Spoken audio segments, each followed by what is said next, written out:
اپنے ہاتھوں بازوؤں کو زمین پر بچھا دینا سجدے کی حالت میں، یعنی سجدے کی حالت میں ہمیں کیا حکم ہے کہ ہاتھ زمین پر ہو اور یہ کوہنی زمین سے اٹھی ہوئی ہو، لیکن اس بازو پورا جو ہے اس کو زمین پر بچھا دینا، کوہنی بھی زمین پر لگی ہوئی ہو، تو یہ بھی منع ہے اور یہ بھی نماز کی مکروہات میں شمار کی ہے۔ صاحب کتاب اس سلسلے میں جو حدیث ذکر کی ہے کہ ان انس رضی اللہ تعالیٰ عنہ، حضرت انس رضی اللہ تعالیٰ عنہ سے روایت ہے، ان النبی صلی اللہ علیہ وسلم کہ نبی پاک صلی اللہ علیہ وسلم نے فرمایا اعتدلوا فی السجود، سجدے کے اندر اعتدال کرو، سجدہ اعتدال کے ساتھ کرو، ولا یبسط احدکم ذراعیہ انبساط الکلب، تم میں سے کوئی بھی سجدے کے اندر اپنا بازو اس طرح نہ بچھائے جس طرح کہ کتا اپنے بازو بچھاتا ہے۔ ایک روایت میں جس طرح درندہ اپنے بازو بچھاتا ہے، آپ جانتے ہیں کتا ہے، بھیڑیا ہے، شیر ہے، یہ جب بیٹھتے ہیں تو اس طرح بازو ان کا پورا زمین پہ لگا ہوتا ہے، تو کوہنی بھی اور آگے پنجہ بھی، تو فرمایا اس طرح نہ کوئی زمین پر اپنا بازو بچھائے، بلکہ کوہنی جو ہے یہ زمین سے اٹھی ہوئی ہونی چاہیے۔ تو یہ بھی نماز کی مکروہات میں سے، جس طرح اس طرح کر کے ہاتھ سر سے آگے چلے جائیں اور ہاتھوں کو زمین پر بچھا لیا جائے، کوہنی بھی زمین پہ لگی ہوئی ہو، تو یہ بھی نماز کی مکروہات میں سے ہے۔ 13ویں نمبر پر ذکر کرتے ہیں الصلاۃ بحضرت الطعام وهو يدافعه الاخبثان،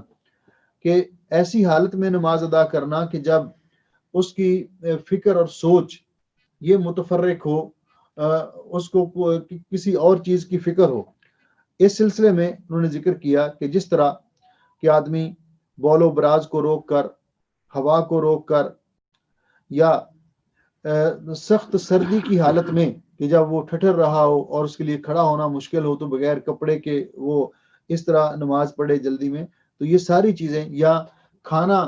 سامنے دسترخوان پہ لگ جائے اور ادھر اقامت ہو جائے تو پھر کھانا چھوڑ کر اس طرح نماز پڑھنا، تو یہ بھی رسول اکرم صلی اللہ علیہ وسلم نے اس سے منع فرمایا ہے، اور کیونکہ اس سے نماز کے خشوع میں فرق واقع ہوتا ہے۔ ام المؤمنین عائشہ رضی اللہ تعالیٰ عنہ روایت کرتی ہیں، قالت سمعت النبی صلی اللہ علیہ وسلم، کہ میں نے نبی پاک صلی اللہ علیہ وسلم سے سنا، آپ نے فرمایا لا صلاۃ بحضرت الطعام، کھانے کی موجودگی میں نماز نہیں ہے، یعنی نماز مکمل نہیں ہوتی، اس کے خشوع میں کمی واقع ہوتی ہے۔ اگر کوئی پڑھ لیتا ہے نماز تو ہو جائے گی، لیکن نماز کامل نماز نہیں ہوگی، صحیح معنوں میں نماز نہیں ہوگی، کیونکہ اس کا دھیان کھانے کی طرف ہوگا کہ کھانا ٹھنڈا ہو جائے گا، یا فوراً نماز سے فارغ ہو کر وہ کھانے کی طرف آئے گا۔ تو اگر تو پتہ ہے کہ نماز کا ٹائم ہونے والا ہے تو کھانا لگانا ہی نہیں چاہیے، اور اگر پتہ نہیں چلا کھانا لگ گیا دسترخوان پہ، کھانے کے لیے بیٹھ گئے ہیں اور ادھر اقامت ہو گئی، تو پھر کھانا وہیں چھوڑ کر نماز کے لیے نہیں جانا چاہیے، بلکہ پہلے کھانا کھا لیں اور بعد میں نماز ادا کر لیں، کیونکہ اس سے نماز کے اندر خلل واقع ہوگا اور آدمی کی سوچ فکر نماز کی طرف، کھانے کی طرف رہے گی، اور اس سے آپ نے منع فرمایا ولا وهو يدافعه الاخبثان، نہ اس حالت میں انسان نماز ادا کرے کہ دو خبیث چیزیں اس کو مجبور کر رہی ہوں۔ اس سے مراد بول و براز ہے، پیشاب نے اس کو تنگ کیا ہو یا پخانے نے اس کو تنگ کیا ہو، تو وہ اس کو روک کر، کیوں کہ اس کی پھر پوری توجہ نماز کی طرف نہیں ہوگی، وہ اسی کو روکنے کے چکر میں ہوگا، جو ہی اسلام پھرے گا پھر واش روم میں فوراً بھاگے گا۔ تو پہلے ان چیزوں سے فارغ ہو کر نماز پڑھنے کے لیے آئے، جتنی نماز امام کے ساتھ مل جائے ان کے ساتھ پڑھ لے، اور باقی جو ہے وہ بعد میں پوری کر لے، لیکن اس لیے کہ جماعت نکل جائے گی اور بول و براز کو روک کر نماز پڑھنا، یہ بھی نماز کی مکروہات میں سے ہے۔ 14ویں نمبر پر ذکر کرتے ہیں کہ امام سے سبقت لے جانا، رکوع یا سجدے میں امام سے سبقت لے جانا، جلدی کرنا، امام ابھی سجدے سے اٹھ کر ابھی بیٹھا ہے تو آدمی سیدھا کھڑا ہو جائے، یعنی امام سے کسی طرح بھی نماز کے جو افعال ہیں ان کے اندر سبقت لے جانا، یہ بھی اس سے بھی منع کیا گیا ہے۔ ان ابی ہریرہ رضی اللہ تعالیٰ عنہ، حضرت ابو ہریرہ رضی اللہ تعالیٰ عنہ سے روایت ہے، نبی پاک صلی اللہ علیہ وسلم نے فرمایا اما یخشى احدکم اذا رفع راسہ قبل الامام، جب کوئی شخص امام سے پہلے سجدے سے سر اٹھا لیتا ہے یا رکوع سے سر اٹھا لیتا ہے، کیا وہ اس بات سے ڈرتا نہیں ہے، اس کو اس بات کا ڈر نہیں ہے ان یجعل اللہ راسہ راس حمار، کہ کہیں اللہ تعالیٰ اس کا سر گدھے کا سر نہ بنا دے، او یجعل اللہ صورتہ صورت حمار، یا کہیں اللہ تعالیٰ اس کی صورت گدھے کی صورت نہ بنا دے، اس کی شکل گدھے کی شکل نہ بنا دے۔ تو اس لیے امام نماز کے جو ظاہری اعمال ہیں ان کے اندر امام سے سبقت لے جانا یہ درست نہیں ہے اور اس سے منع کیا گیا ہے۔ اسی طرح بعض دیگر علماء نے کچھ اور نماز کی مکروہات ذکر کی ہیں۔ یہ صاحب کتاب نے 14 مکروہات ذکر کی ہیں، اور بعض علماء نے یہ بھی ذکر کیا ہے کہ وَتُكْرَهُ الصَّلَاةُ فِي مَكَانٍ فِيهِ تَصَاوِيرٌ، ایسی جگہ پر نماز پڑھنا ممنوع ہے اور مکروہ ہے کہ جہاں تصویریں لگی ہوئی ہوں، دیواروں پہ لگی ہوئی ہوں، سائڈوں پہ رکھی ہوئی ہوں، اور یا سامنے مورتیاں رکھی ہوئی ہوں، تو وہ ایسی جگہ پر نماز پڑھنا مکروہ ہے، ایسی جگہ پر نماز پڑھنا مکروہ ہے۔ اسی طرح یہ بھی بعض علماء نے ذکر کیا کہ نماز کی حالت میں بغیر ضرورت کے آنکھیں بند کرنا یہ بھی مکروہ ہے۔ نماز کی حالت میں آنکھیں بند کرنا مکروہ ہے۔ ہاں، اگر ضرورت کے پڑے تو آدمی آنکھیں بند کر لیتا ہے، مثلا سامنے کوئی ایسی چیز ہے کہ جس کو وہ اس پہ اس کی بار بار نظر پڑ رہی ہے، حالانکہ نظر سجدے والی جگہ ہو تو کہیں پڑتی نہیں ہے، تو بعض علماء نے کہا کہ اس وقت وہ اگر آنکھیں بند کر لیتا ہے تو کوئی حرج نہیں ہے، لیکن بغیر کسی ضرورت کے، بغیر اپنی آنکھیں بند کرنا نماز کی حالت میں یہ درست نہیں ہے، اور اس کو نماز کی مکروہات میں شمار کیا گیا ہے، نماز کی مکروہات میں شمار کیا گیا ہے۔ اسی طرح بعض علماء نے اس کو بھی نماز کی مکروہات میں شمار کیا ہے کہ آدمی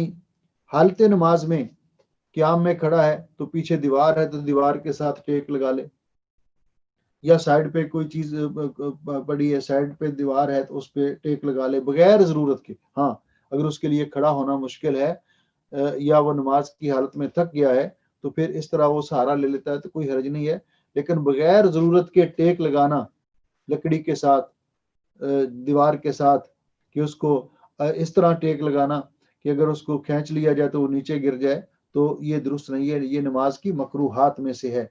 یہ نماز کی مکروہات میں سے ہے۔ اگر کسی بیماری کی وجہ سے، کمزوری کی وجہ سے اس طرح وہ کسی چیز کا سہارا لے لیتا ہے تو اس میں کوئی حرج نہیں ہے۔ اسی طرح علماء نے اس کو بھی مکروہات میں شمار کیا ہے کہ اقعاء کرنا۔ اقعاء یہ ہے کہ یہ جو دو سجدوں کے درمیان تو جائز ہے، دو سجدوں کے درمیان مثلا اپنے دونوں پاؤں کو کھڑا کر کے ایڑیاں ملا کر ان کے اوپر بیٹھنا دو سجدوں کے درمیان، لیکن تشہد کے اندر جو تشہد اول ہے یا تشہد ثانی ہے، اس میں بغیر ضرورت کے اگر کوئی مجبور ہے، کسی کے پاؤں میں تکلیف ہے تو الگ بات ہے، وگرنہ اس طرح اقعاء کرنا، بیٹھنا یہ جو ہے یہ مکروہ ہے، کیونکہ رسول اکرم صلی اللہ علیہ وسلم نے اس سے منع فرمایا ہے۔ آپ نے فرمایا کہ جب سجدے سے سر اٹھاؤ تو اس طرح نہ بیٹھو کہ جس طرح فلا تقع کما یقی الکلب، اس طرح نہ بیٹھو جس طرح یقعی الکلب، جس طرح کہ کتا بیٹھتا ہے،